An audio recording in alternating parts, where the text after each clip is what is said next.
주신문 뭐 그대로 쓰시든지 붙여서 쓰시든지 그건 알아서 하십시오. 네. 저희 준비한 주신문 묻기 전에 피청구인 주신문사항에 대해서 몇 가지 좀 확인하고 시작하겠습니다. 증인 이번에 계엄 이후에 2차 탄핵 소추안 발의 이후에 사임하셨잖아요. 그렇습니다. 네. 이 사직서는 국무위원 중에 증인만 제출한 것입니까? 아니면 다른 국무위원도 일괄 제출한 겁니까? 그 계엄 선포 다음 날 총리님 주재로 저희 국무위원들 간담회가 있었습니다.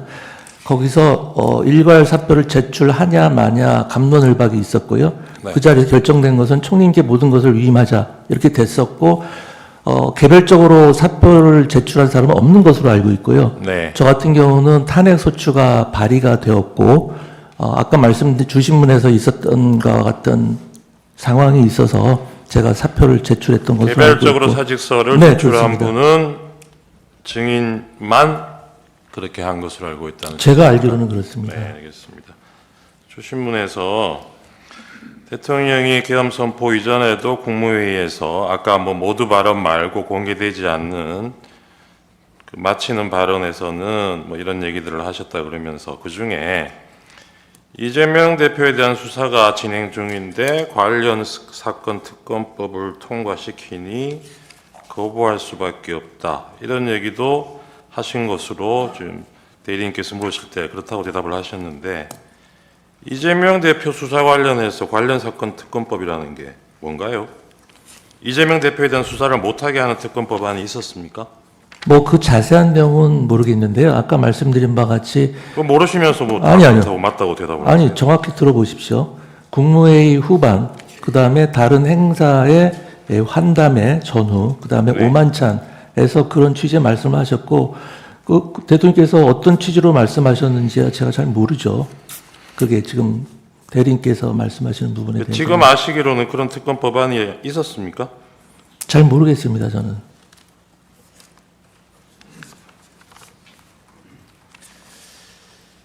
증인 도착하셨을 때 국방부 장관이 있었고 법무부 장관 미리 와 있었죠. 그렇습니다. 그리고 국무총리도 와 있었고요. 네. 그 한 7명 정도 모인 상태였던 것 같은데 그때가 한 8시 40분? 아마 8시 40분 조금 지난 시간이었을 겁니다. 이 7명이 증인도 마찬가지 증인 포함해서요. 이 7명이 이날 국무회의를 한다고 알고 온 사람이 있었습니까? 다른 분은 잘 모르겠고요. 네. 저는 국무회의를 한다고 간 것은 아닙니다. 그렇죠. 네. 그리고 여기서 뭐 이 단계에서 이 시점에서 다른 국무위원들 마저 도착할 때까지 국무회의 정족수 채우기 위해서 그거 기다리고 있던 상황도 아니죠. 맨 처음에 대통령 집무실에 모였을 때는 그렇습니다. 그렇죠. 네. 그 나중에 국무총리가 한덕수 총리가 이거는 뭐 누군지는 모르겠지만 국무회의 거쳐야 되는 거 아니냐는 얘기가 나와서 그때 나머지 국무위원들 부르기 시작한 거고 그 이전 상황에서는 이거 국무회의 전제로 뭐 다른 국무위원들 기다리고 있거나 이런 상황은 아니었던 거죠. 제 기억은 그랬던 것 같습니다. 국무회의를 해야 국무회의 심의를 거쳐야 된다. 누군가 네, 얘기를 네, 했고 그래서 우리가 총리님한테 총리님 들어가서 대통령께 한번 여쭤보시죠. 알겠습니다. 뭐 그렇게 됐던 것 같습니다. 증인 도착해서 보니까 그때 밤 10시에 22시에 계엄 선포 대국민 담화를 한다는 계획이었다는 거 확인하셨을 거 아닙니까? 네, 그렇습니다. 근데 증인이 도착하신 게 8시 40분 좀 넘었고 네, 그 당시에는 7명 정도만 모였고 네, 나머지 국무위원들 부르기 시작한 거는 제가 기록상 보니까 9시 20분 이후인 것 같아요. 그 최상목 부총리가 그 뒤에 제일 먼저 도착한 사람 같은데 거기도 전화 받은 게 9시 35분이라 그래요. 뭐 그런 내용은 제가 자세히 잘 그러니까요. 모릅니다. 이 처음에 대국민 담화를 10시로 잡았을 때는 그 전에 국무회의를 거친다 이런 계획은 없었던 걸로 봐야 되겠죠. 그건 제가 모르겠습니다. 대통령께서 시간상으로 그렇다는 겁니다. 네, 어떤 생각을 갖고 계셨는지 잘 알 수가 없습니다. 네.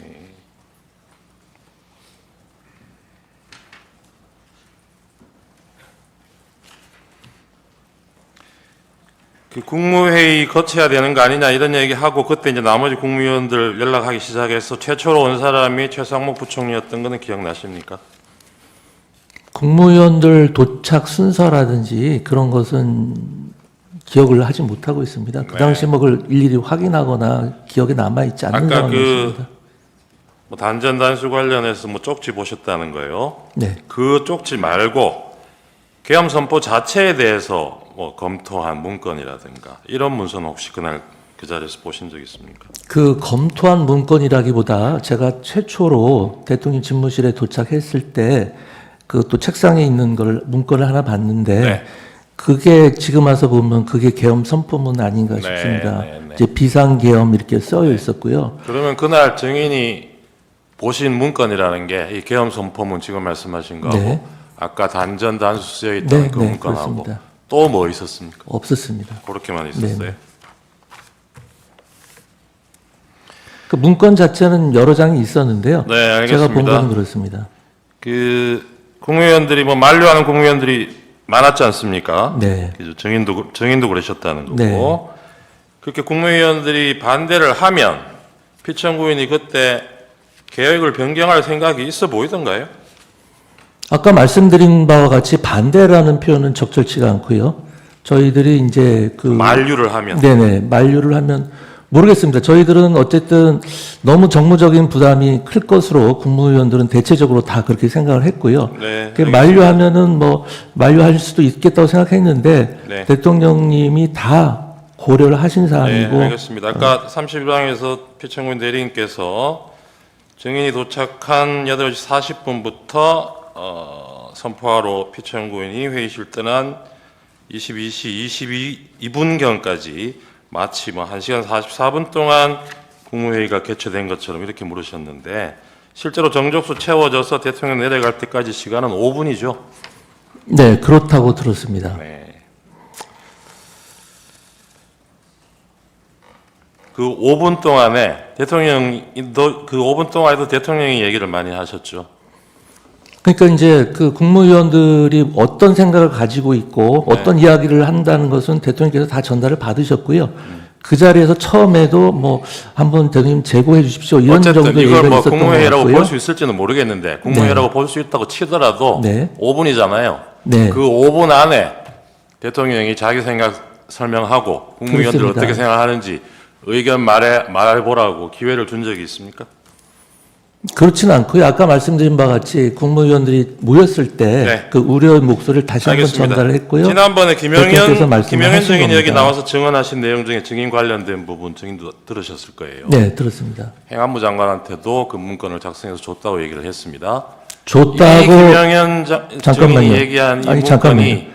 저도 분명히 들었는데요. 네. 저에게 줬다는 진술은 하지 않으셨습니다. 그러면 이 뭐 줬다는 걸 떠나서 네. 이 김영현 증인이 얘기한 문건이 아까 증인이 봤다는 단전 단수 기재되어 있는 그 문건이라고 생각하십니까?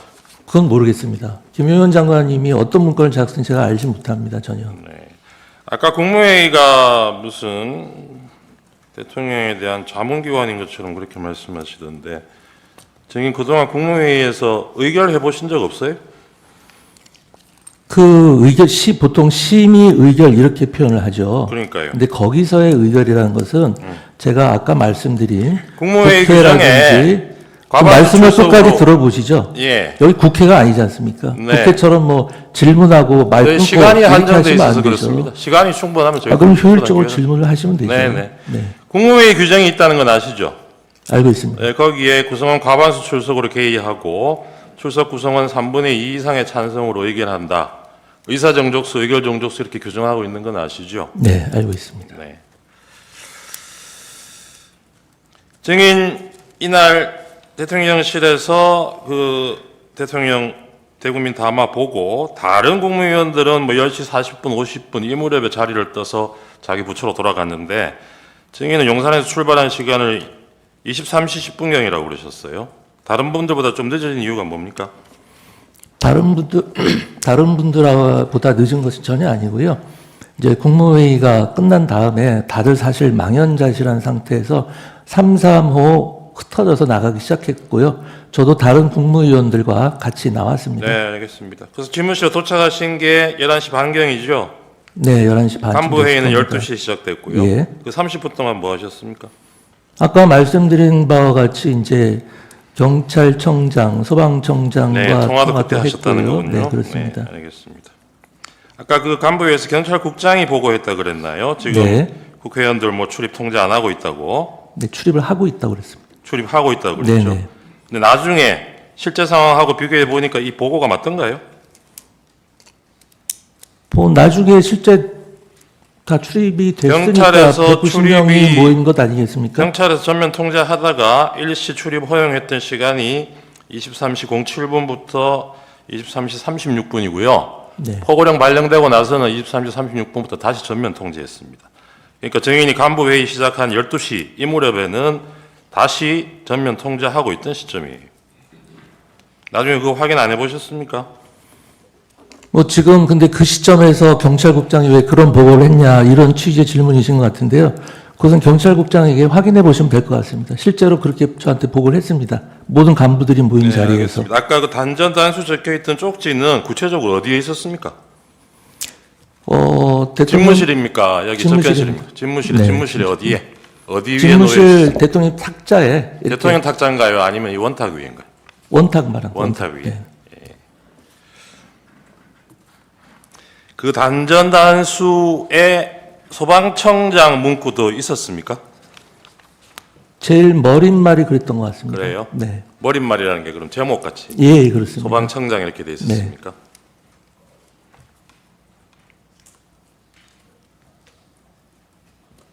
아까 저 표창구인 대리인 물으실 때는 이게 대통령이 이런 관련 지시를 했으면 2시간이나 있다가 이 소방청장한테 전화를 했겠느냐 그랬는데 실제로 전화한 시간은 계엄 선포되고 1시간 정도 뒤죠.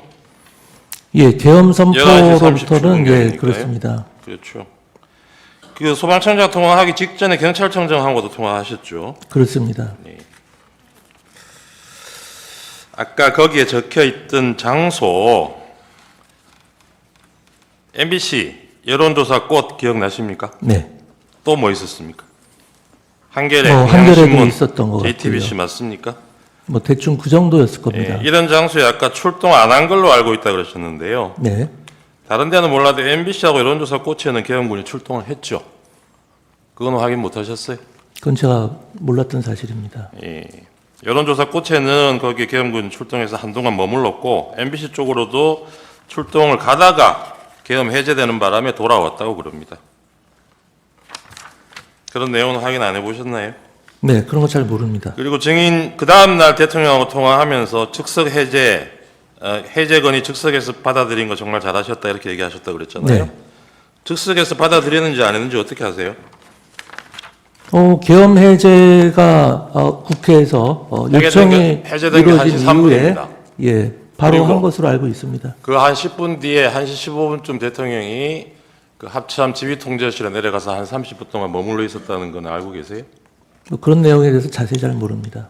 거기서 무슨 얘기 했는지는 혹시 나중에 들으신 얘기 없습니까? 모릅니다. 네네. 이상입니다. 준비한 반대 신문, 주신문. 네.